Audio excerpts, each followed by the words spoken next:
CorelDRAWல space பாரும் right கிளிக்கும் பயன்படுத்தி இன்ஸ்டண்ட்டாக ஒரு ஆப்ஜெக்டை டூப்ளிகேட் செய்யுது அப்படின்னு பார்க்கலாங்க. ஒரு கம்பெனியோட லெட்டர் பேட்லிங்க அவங்களோட லோகோ வந்து இந்த மாதிரி ரேண்டமாக டூப்ளிகேட் அடித்து டிண்ட் மாதிரி வேணும்னு கேட்பாங்க. ஸோ ஒரு இமேஜை டிண்ட் செஞ்சுட்டு ஸ்பேஸ் பார் பயன்படுத்தி இன்ஸ்டண்ட்டாக டூப்ளிகேட் செய்யுது அப்படின்னு பார்க்கலாங்க. ஃபஸ்ட்டு ஒரு இமேஜை டூப்ளிகேட் பண்ணிவிட்டுங்க அதை வந்து ட்ரான்ஸ்பரன்ஸ் பண்ணிக்கலாம். அதை வந்து டூப்ளிகேட் செய்யறதுக்குங்க அது லெஃப்ட் பட்டன் பிடிச்சிட்டுங்க விடாமல் எங்கே வேணுமோ அங்கே வந்து ட்ராக் செஞ்சு வச்சுட்டுங்க ஒரு ஸ்பேஸ் பார் கொடுத்தீங்கன்னா அது அப்படியே டூப்ளிகேட் ஆயிருங்க.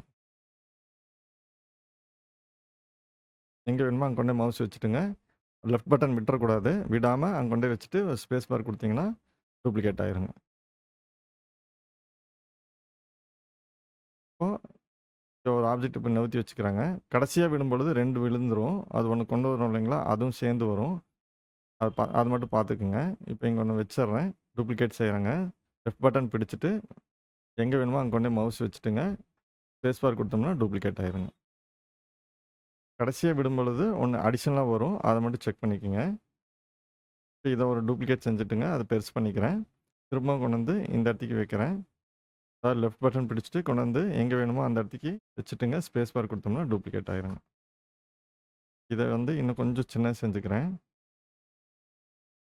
அதாவது லெஃப்ட் பட்டன் பிடிச்சிட்டு கொண்டு வந்து எங்கே வேணுமோ அங்கே ப்ளேஸ் செஞ்சுட்டு ஸ்பேஸ் பார் கொடுக்குறேன், டூப்ளிகேட் ஆயிடுச்சுங்க.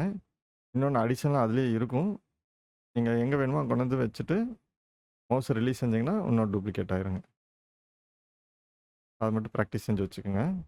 அற்புதமான ஆப்ஷனுங்க. ஸ்பீடாக ஒர்க் பண்ணுறதுக்கு ரொம்ப ஹெல்ப்ஃபுல்லாக இருக்குங்க. பாருங்கள் எவ்வளோ இன்ஸ்டண்ட்டாக வந்து டூப்ளிகேட் ஆகுது பாருங்கள். எங்கே கொண்டு போய் மவுஸ் வச்சுட்டு அதாவது லெஃப்ட் பட்டன் பிடிச்சிட்டு ஆப்ஜெக்ட் பிடிச்சிருக்கணும், எங்கே கொண்டு வேணுமோ அந்த இடத்துக்கு ப்ளேஸ் பண்ணிவிட்டுங்க அப்படியே ஸ்பேஸ் பார் மட்டும் கொடுத்துட்டே இருக்கலாங்க. ஈஸியாக டூப்ளிகேட் ஆயிரும். ரொம்ப ஸ்பீடு, ரொம்ப அற்புதமான இதுங்க. எனக்கு இது முந்தானே தான் தெரிஞ்சது இந்த ஆப்ஷனு. அதனால தான் வந்து உங்களுக்கு இதை கிளாஸ் எடுக்கலாம்னு சொல்லிட்டு இதை வீடியோ அப்லோட் பண்ணுறேங்க. ப்ராக்டிஸ் பண்ணி பாருங்கள், ரொம்ப யூஸ்ஃபுல்லாக இருக்கும். நம்மளோட ஒர்க்கை வந்து ஸ்பீடாக இன்ஸ்டண்ட்டாக முடிக்கிறதுக்கு ரொம்ப ஹெல்ப்ஃபுல்லாக இருக்குங்க.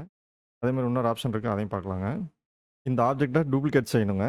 அதுக்கு இன்னொரு ஆப்ஷன் இருக்குங்க. மவுஸில் ரைட் கிளிக் பண்ணிவிட்டுங்க அந்த ஆப்ஜெக்ட் மேலே ரைட் கிளிக் செஞ்சுட்டு எங்கே வேணுமோ அந்த இடத்துக்கு கொண்டு வந்து ரிலீஸ் செய்யும் பொழுதுங்க அதுவே கேட்கும், காப்பி வேணுமா அப்படின்னு சொல்லி கேட்கும். காப்பி ஹேண்ட் கொடுத்தா இன்னொன்று வந்துடுங்க.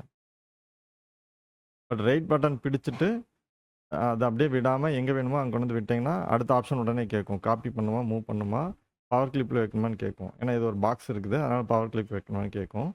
ஸோ 3 ஆப்ஷன் உங்களுக்கு எது தேவையோ அதை கொடுத்துக்கலாம். நான் இப்போ காப்பி கொடுக்குறேன், இன்னொரு வந்துருச்சுங்க. இது வந்து ஒரு இன்ஸ்டண்ட்டான ஒரு ஆப்ஷனுங்க. இந்த ரெண்டுமே வந்து பர்பஸ் தெரிஞ்சு வச்சுக்கோங்க. உங்களோட ஒர்க் ஃபினிஷிங் வந்து பக்காவாக இருக்கும், as well as குயிக்காகவும் முடிச்சுக்கலாங்க. தேங்க்யூ.